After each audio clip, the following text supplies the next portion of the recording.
poklyolban űznek árnyak. Milyen lehet békében a nagy világgal arcomat látni vére a holdban.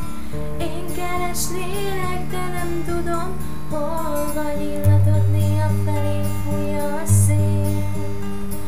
Nem tudja senki, csak én, milyen szép. Szemed vizét átúszni nem lehet, elnyel, még táplálja lelkemet. Éjjel az első s utolsó gondolat, az álom miként tartja arcodat, meg vagyok átkozva nagy hibákkal. Ilyen lehet szemben állni a nagy világgal.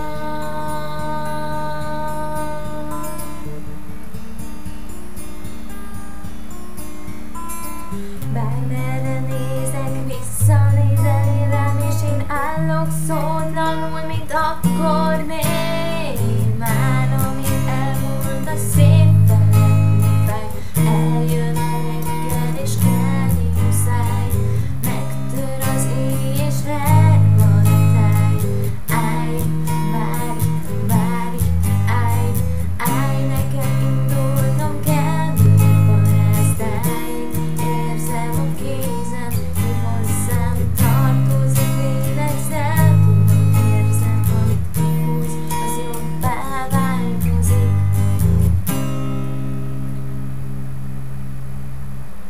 Egy célra küldtek erre a földre, emberi virágültetés.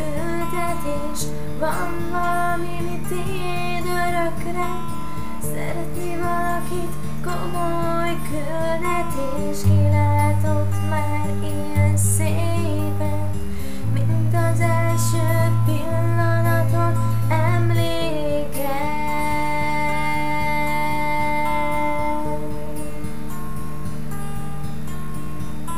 Ha föl vagyok felhőként, hajol szélem, és én fekszem szótlanul, mint akkor.